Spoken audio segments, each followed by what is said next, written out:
oportunidad hemos traído a nuestro programa de YouTube TV para Cuba a una persona en extremo conocida, a un gran cubano, un gran amigo, un gran patriota, un gran comerciante. Hemos traído a Juan Manuel Salvat. Todos conocemos de una forma u otra la librería Universal, del cual es dueño. Pero hoy no vamos a hablar de Juan Manuel Salvat, el que al igual que yo ya estamos en la tercera edad. Vamos a hablar de Juan Manuel Salvat de los años 60, de la década del 60, del principio del 59, la llegada a Cuba de este gobernante que ha tenido nuestra isla por más de 50 años. Bienvenido a nuestro programa TV para Cuba, Manolo. Igualmente, Jesús, encantado de estar aquí. Yo creo que lo que la historia necesita, y digo la historia porque nosotros vamos a pasar, se ha cambiado la historia de Cuba y tenemos que dejarle a nuestros hijos, a nuestros nietos, a los que algún día tengan esa Cuba diferente, esa Cuba nueva, esa Cuba liberada, la verdadera historia. Quisiéramos que nos contaras un poco de tu participación, que fue tan importante en los inicios de esta lucha desde el año 59 y toda la década del 60. Yo creo que es que la generación nuestra tuvo que confrontar realmente una realidad tremenda para la edad nuestra, ¿no? Éramos muchachos de 17, 18, 19 años cuando llega la revolución al poder. Una revolución que se suponía que iba a ser para hacer un cambio hacia la democracia, y lo que fue realmente es para implantar un sistema comunista y por encima de todo implantar un sistema ególatra de un tirano para hacer lo que él quisiera del destino cubano. Y nosotros éramos una generación, un grupo importante de pensamiento cristiano. Al tener conciencia de que esa revolución iba hacia el comunismo, pues nos enfrentamos enseguida a la revolución. Nosotros éramos una generación que quería la libertad para Cuba, pero quería también que esa libertad se hiciera con justicia, se hiciera con los principios cristianos que avalan la dignidad del ser humano. O sea, que ustedes siempre estuvieron de acuerdo en que había que destruir la dictadura militar impuesta por el general Batista. Sí, no, nosotros estuvimos en contra también de la dictadura de Batista porque era una opresión a la libertad, o nosotros queríamos un régimen democrático. ¿Y cómo inician todo ese movimiento de ustedes que llegó a ser tan conocido en toda la isla y en el exterior? Yo creo que primero empezó en la Universidad de La Habana, empezó la lucha nuestra, un enfrentamiento fuerte con los comunistas, tanto en las primeras elecciones a la FEU, en que nosotros creo que avanzamos bastante en aquellas elecciones, como en la lucha. Teníamos dos periódicos en la universidad, teníamos los periódicos de las asociaciones estudiantiles, estábamos luchando muy fuerte dentro de la universidad. Al mismo tiempo viene la noticia de la visita a Cuba del viceministro de Rusia, Anastas Mikoyan. Eso para nosotros, la idea de que este hombre que fue el asesino de los rebeldes húngaros, cuando la rebelión húngara, fuera a la estatua de Martí, depositar una corona en forma de hoz y martillo, era una cosa que nos revelaba la sangre.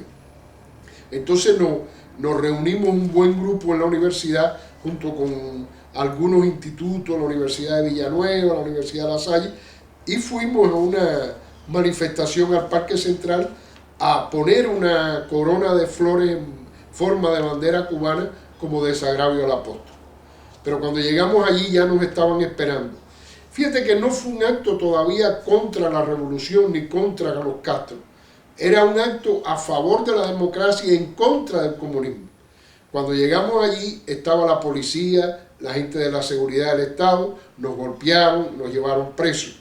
Lo cual quería decir ya definitivamente que ellos estaban defendiendo el comunismo de todas maneras. O sea que no era un problema de democracia, ni era un problema, ellos eran comunistas. O sea, que el que diga que ya en aquel momento no había comunismo en Cuba, está mintiendo. O es un ciego o es un tonto. Yo sí lo creo, lo creo totalmente. En aquel momento ya, y quizás antes, había un plan comunista para Cuba, pero en aquel momento para nosotros fue definitivo.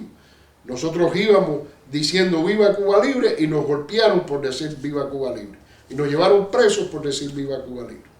Ahí ya empezó todo un movimiento de represivo en la universidad, en que nos expulsaron de la universidad. Primero, en la primera concentración no pudieron porque la mayoría era nuestra.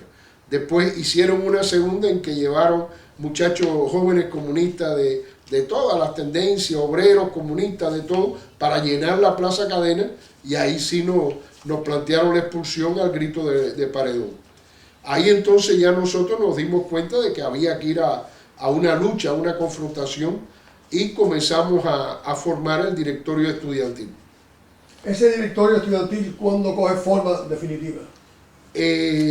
Nosotros venimos al exilio, aquí se constituye. ¿En qué tiempo vinieron al exilio? ¿Cuándo vinieron para el exilio? Nosotros llegamos al exilio más o menos en julio del año 60. ¿Quiénes somos nosotros?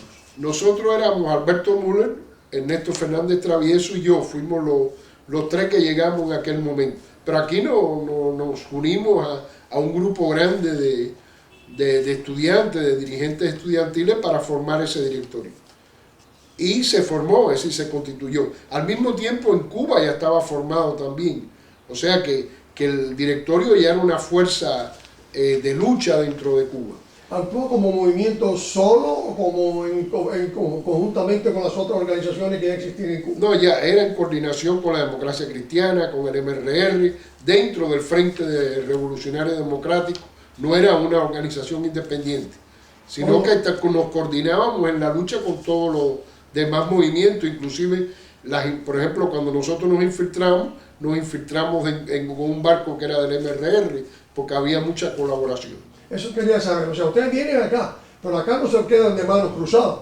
Aquí realizan una labor fabulosa, que todo el mundo conocemos, el ataque al anarquista, una serie de actividades que ustedes realizan, pero me gustaría que usted la dijera una por una. O sea, esas mismas infiltraciones en Cuba y cómo se desarrolló el ataque al blanquista, que fue el hecho militar más atrevido, yo diría, que se hizo en los primeros tiempos. Sino el hecho de nosotros, ese primer exilio nuestro fue muy rápido. Enseguida nos organizamos para volver a Cuba, clandestinamente. Alberto fue el primero que fue, que llegaría a Cuba en noviembre del año 60. García Armengol y yo entramos en diciembre del año 60 también, y ahí constituimos en Cuba la organización definitiva del directorio y comenzamos una lucha muy fuerte. Yo creo que en Cuba se hizo un trabajo de lucha clandestina y de organización tremenda. Por ejemplo, nosotros organizamos la huelga estudiantil de febrero del 61, que fue muy exitosa. Nosotros caigan los libros hasta que caiga el tirano. Y ellos tuvieron que contrarrestar, hacer una manifestación en Palacio dirigida por Raúl Castro en contra de esa huelga. O sea que se la sintieron de verdad los efectos de la huelga. O sea que usted primero vino al exilio, del exilio entra clandestinamente en Cuba. Correcto. Permanece en Cuba un tiempo. Estamos en Cuba bastante tiempo, es decir, hasta después de Girón. O sea, clandestinamente en Cuba. Es importante que la historia conozca estos hechos bien claros. Sí, la idea era el alzamiento interno en las ciudades cuando llegara la invasión. Esa era la idea, y estaba organizado un ejército clandestino por parte del directorio y por parte de las demás organizaciones en Cuba. No era una cosa nuestra sola. Y había un plan para abril del 61 de alzamiento en la ciudad, que yo creo que era un plan precioso, que hubiera sido tremendamente fuerte contra el régimen. Pero no llegaron las armas, y al mismo tiempo la invasión llegó sin avisar al clandestinaje, y aquello fue totalmente, nos cogió desprevenidos, y el régimen enseguida cogió presos más de 150.000 cubanos, que ahí estaban la mayoría de los cabecillas de la contrarrevolución, estaban presos en ese momento, y desarticuló completamente las posibilidades de lucha y de alzamiento en la ciudad. O sea, ¿y en ese momento estaba todavía usted en Cuba o ya había regresado del exilio? No, todavía yo estaba en Cuba. O sea, pasó el proceso de la invasión. Una cosa increíble, ¿no? Sí, no. Dichosamente, gracias a Dios, no tuvo la suerte de sobrevivir a todo eso. Sino yo regreso para el exilio ya después de Girón en julio del 61. Y llegado aquí, ¿qué hizo? Aquí empezamos a organizar de nuevo la idea nuestra de seguir la lucha dentro de Cuba, reorganizar, pensando volver también de nuevo clandestino. Al mismo tiempo empezamos una serie de operaciones para América Latina, constituimos delegaciones en todos los países para la propaganda en contra del régimen y organizamos una parte militar para organizar ataques a las instalaciones y a los medios del régimen, que fue el más importante. En agosto del 62 que atacamos, es decir, nos llegan noticias de que iba a haber en el Hotel Rosita Dornedo una fiesta de militares rusos a la que iba a asistir Castro. Y nosotros fuimos con una lanchita de 31 pies, una Bertrand, y un cañoncito de 20 milímetros, fuimos un grupo y cañoneamos el hotel. Cuando usted nombra el nombre, ese es el que después se conoció como Blanquita. Sí, sí. Y también ahora se conoce como Carlos Marx. Correcto, sí. Exacto. Sí. Es muy importante esto porque ya son nombres. Al borrar la historia, el castrismo, lo que queda de ellos es el nombre de Carlos Marx. Y saber muy bien que usted no fue un acto terrorista, fueron un acto patriótico para destruir al tirano. Sí, no, directamente a él, no era para civiles ni nada de eso. Por el estilo. Es muy importante eso, porque es muy fácil para ellos acusarnos inmediatamente de terroristas. Que fue lo que hicieron, ellos enseguida hicieron eso, pero ahí lo que había era una fiesta de militares rusos, que eran invasores a Cuba. ¿Qué otro proceso sigue el directorio aquí ya en el Estados Unidos? Bueno, después tuvimos una base en Santo Domingo, pero el gobierno americano presionó para que nos la quitaran, que ese fue el gran problema que tuvimos. Cada vez que nosotros estábamos estableciendo con fuerza propia, con recursos propios que buscábamos entre los cubanos del exilio, un tipo de posibilidad de crear una acción seria contra el sistema, teníamos enseguida la oposición del gobierno americano, que realmente nos cerró todas las posibilidades de conseguir bases en América Latina. Si tuviese que hacer usted un juicio histórico, teniendo en cuenta lo que dijo de que Cuba estaba totalmente ya preparada, organizado el clandestinaje para la rebelión y apoyar la invasión, y lo que sucedió en el proceso de la invasión, ¿cómo calificaría usted a Estados Unidos? En aquel momento hubo una traición realmente al proceso, porque se supone que ellos eran aliados nuestros. Se supone que cuando los muchachos de la invasión llegaran, la aviación de Castro no iba a existir. Se suponía también que el clandestinaje iba a tener armamento suficiente para los alzamientos, que la guerrilla del Escambray, la guerrilla, Alberto Müller tenía una guerrilla preparada con 400 campesinos y 80 estudiantes en la Sierra Maestra y ya estaba allí, iban a recibir armas. En ningún caso se recibieron las armas. Todo fue realmente un fracaso. Para mí, yo no puedo juzgar exactamente lo que pasó, por qué pasó, quién ideó todo esto y con qué razones, ¿no? Pero realmente los resultados son que nos traicionaron, que nos habían prometido cosas que no dieron, que no hicieron. Exactamente. ¿Cuáles fueron los mártires de ustedes, que si ustedes recuerdan en estos momentos, más importantes? Porque yo he oído hablar de mucho de las cartas que dejaron a sus madres, cosas fabulosas de ellos, increíbles, unos patriotas tremendos, morían bajo el decirle viva Cristo Rey.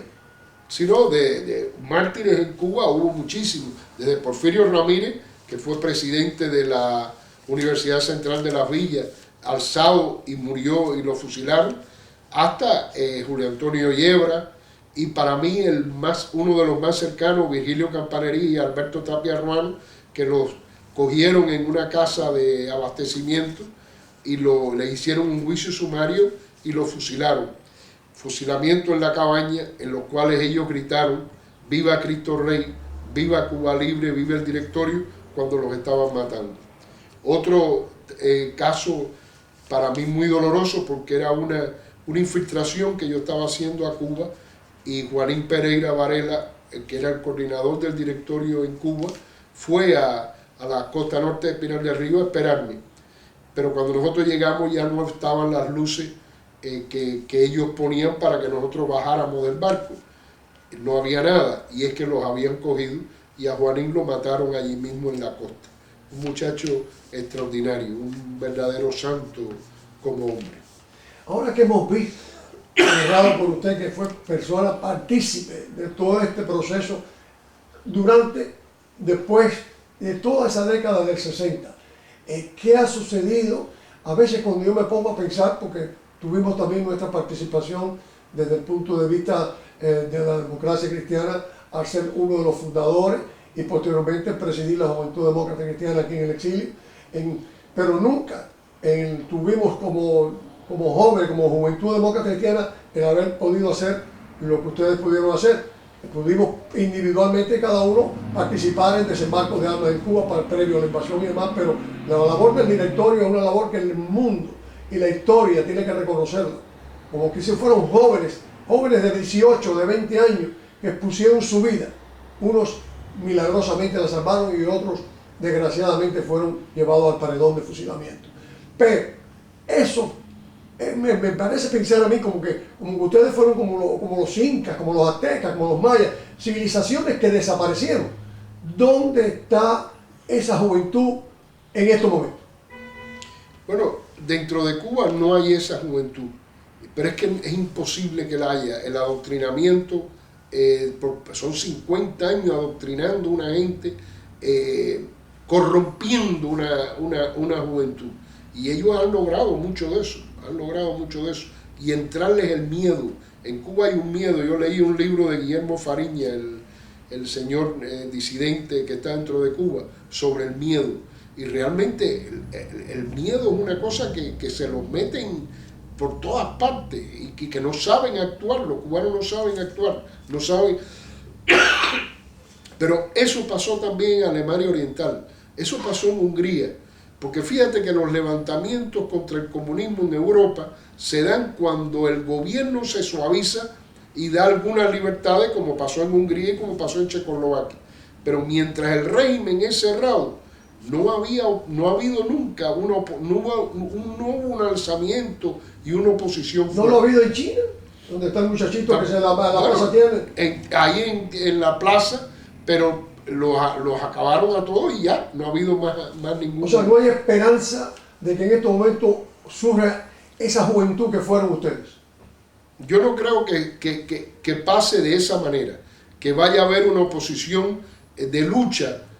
Ahora yo creo que las circunstancias van a ser diferentes, los cambios van a ser diferentes, va a haber nuevas generaciones que también están en contra de las barbaridades que esta gente han hecho, porque son generaciones que tienen, sí, que son inteligentes y tienen que ver que aquello necesita un cambio, que la libertad es una necesidad para los seres humanos, que tiene que abrirse una sociedad para poder ser exitosa, que de otra manera tienen que mantenerse de esta manera. Y además, cuando pase esa generación de los Castro y del grupo de ellos, que es en definitiva el centro del poder y de todo dentro de Cuba, esa gente no han implantado nunca un sistema ideológico. En Cuba se daba marxismo y se dio marxismo, pero realmente no era, lo importante dentro de ese marxismo era la dictadura férrea de los Castro. En ese aspecto, usted entiende que lo que vamos a hacer es un proceso de evolución, no de explosión. No será una explosión popular, será más bien un proceso evolutivo a través de la historia, a través de los años. Pensar lo que va a pasar es muy difícil. Especular. Podemos especular que sí, que va a ser un proceso evolutivo, pero puede haber una eventualidad se puede presentar. Como pasó en el Malecón, que un grupo de gente se desesperó y empezó a dar gritos. Eso puede pasar dentro de Cuba en un momento determinado y aumentar y crear un cambio en la situación. Usted que ha estado aquí por tantos años, al igual que yo, llevamos más de 50 años en esta lucha, escucha y sabe perfectamente que se habla constantemente de la existencia de lo que le llamamos un exilio histórico. Ese exilio histórico que ya todos pasamos en los 65, los 70 años, muchos de ellos, como el caso mío, ya tengo 77 años. ¿Qué posibilidades tiene? ¿Qué puede hacer ese exilio histórico en estos momentos frente a lo que todos estamos viendo, que es un proceso evolutivo, cuando lo que ha estado en nuestra mente siempre es la de un regreso a través de un proceso de explosión popular que nos permita participar también a nosotros?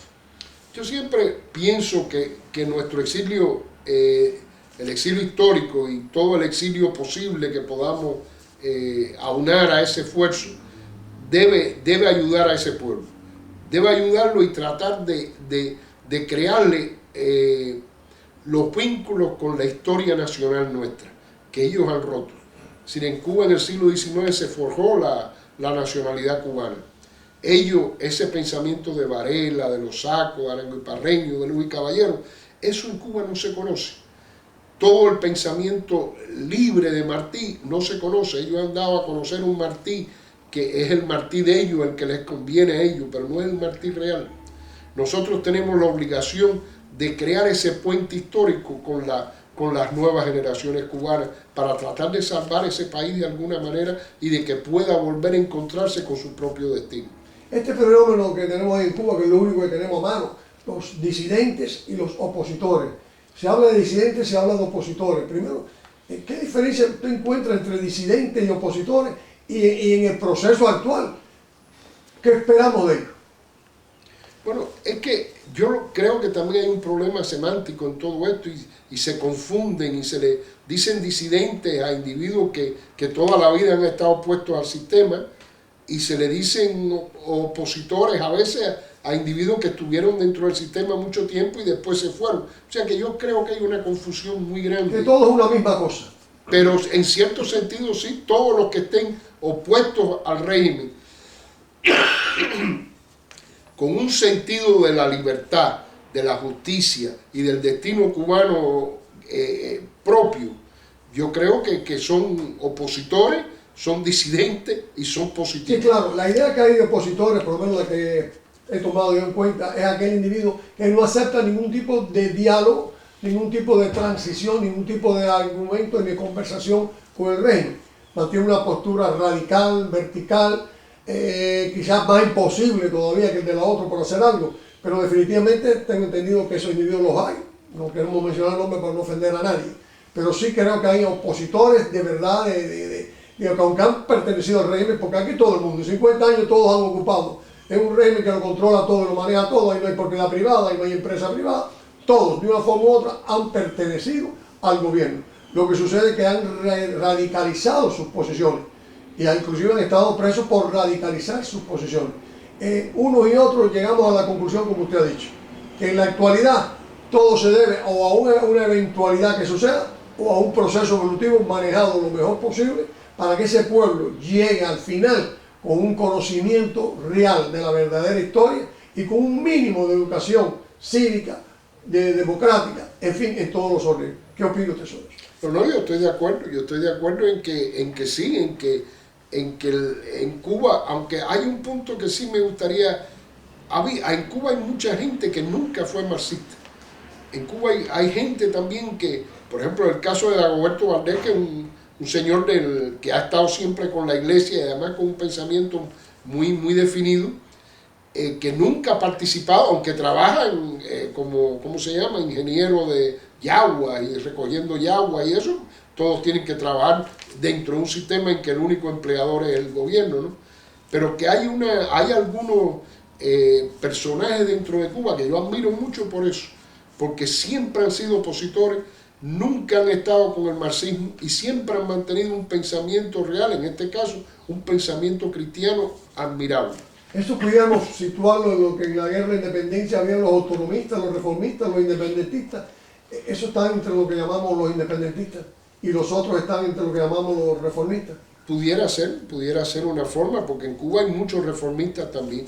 Yo lo que le tengo, mi preocupación a algunos reformistas que creen todavía en cosas del marxismo, eso, porque para mí realmente la ideología marxista es absurda y siempre lleva a los pueblos al sufrimiento. Y entonces es una cosa que no quisiera tener que volver a experimentar en Cuba, sencillamente que no hubiera nada que ver con el marxismo.